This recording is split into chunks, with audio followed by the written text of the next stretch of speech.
Hello and welcome back to the Collapse Experiment. So, I did a previous video on how buying a house, for the most part, is not an investment. It's a nice investment for the bank that you get the mortgage from, but other than that, not so much. So, I had a viewer comment wanting more information on said topic. And I came across this alternative to going to college. Now, I picked up this book, Living on Almost Nothing, by Amber Stork. Found it at a used bookstore, and kind of like the name, the price itself kind of lived up to the title, right? Like $1.25 seems to have some good information here. And it's not very long. It is, does she have page? No, she doesn't have page numbers in here. I would say close to like maybe 50 pages. It's not a big book. You can read this if you sit down and focus on it, probably in an hour. But I found some really good information in here and did some highlighting. But one of the things I found that was very interesting to me was basically an alternative to college that she had. And if you're fortunate enough to grow up with good parents that are trustworthy and won't just take your money and spend it all kinds of stupid shit, here's a viable option for you to have a good start to your life before the age of 25. So you believe that your house is the greatest asset. I can tell you right now, it's not. This is Amber, by the way. A bit of counterculture math for you. You buy a $200,000 house. With a 20% down payment, you have a mortgage of $180,000. She's leaving a bunch of stuff out. It's going to be more than that due to closing costs and all kinds of other bullshit that's added into the purchase of said house, but yeah, $180,000. After 30 years, you've paid over $100,000 in interest. That's not including the insurance and the taxes during that time. You pay taxes on a house that is technically owned by the bank, and the bank is like, no, you're paying that. We may own the property you're living in, you're paying the taxes. That's not on the principal of the house, $100,000 in interest. Your kids leave the nest and you realize the house is too big for you, so you sell it.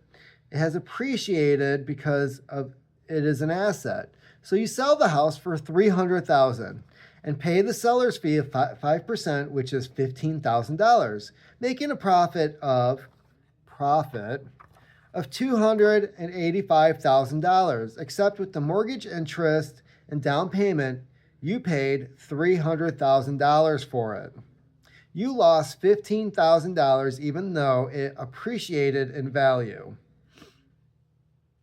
After living in a house for over 30 years, your greatest asset didn't make you anything at all. In fact, it lost you money since you took out a mortgage.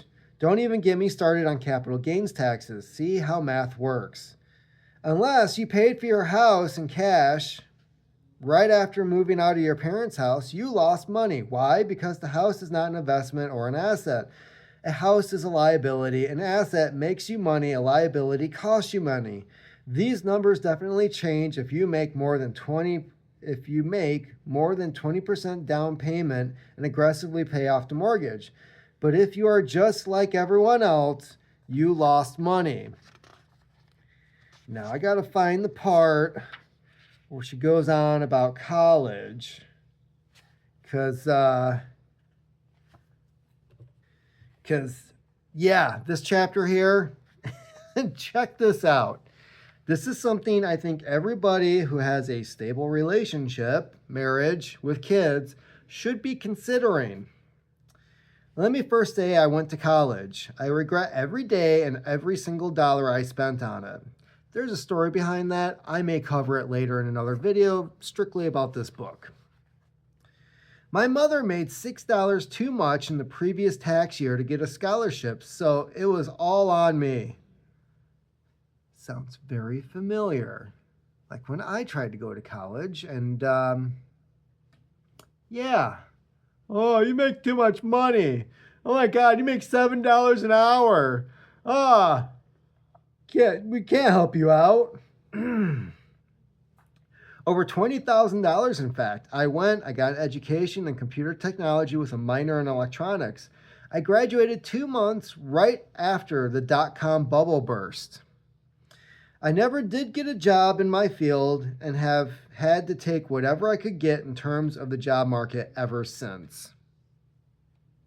And Gen Z thinks that they're the only people going through this shit. No, this was 25 years ago, she's describing.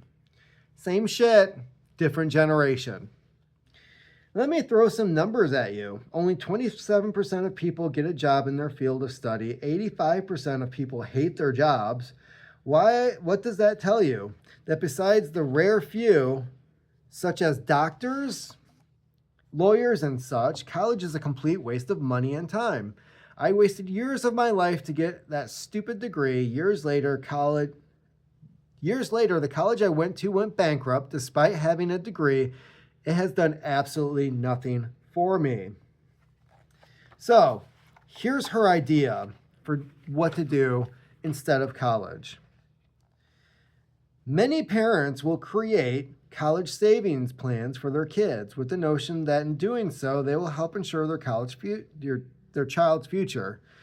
But if it doesn't work out for 83% of the population, these are the people who don't go into the fields that their degree is for, and 85% of the people hate their jobs, why are you putting your child through this? The average cost of a 4-year degree, average cost is nearly $24,000. I would tell your child that as soon as they graduate high school, they need to get a full-time job. Every penny has to go to you, the parent. They get $100 per week to spend on whatever, and you save everything they make for 4 years. Let's say that they make an average of $25,000 per year and bring home $20,000. That is very low estimate, but it is also feasible. Save the money for 4 years for a total of $80,000.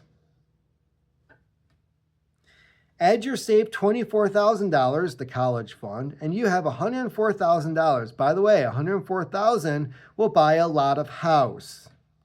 Don't think of places like Manhattan or San Francisco Bay Area. Think outside the box on where to buy and don't completely disregard foreclosures. Buy your kid a $104,000 house. If they graduate at the age of 17 and follow this plan, they will have a fully paid off house by the age of 21. And they paid for it themselves by getting a fucking job and not just living in the basement playing video games all fucking day. By the time they are legally able to drink, they will have a paid off home. Think about this long and hard and decide what is right for your child. A life of debt or a life of not only financial freedom, but a life where they can choose what they want to do, when you want to work and how they want to work and so on.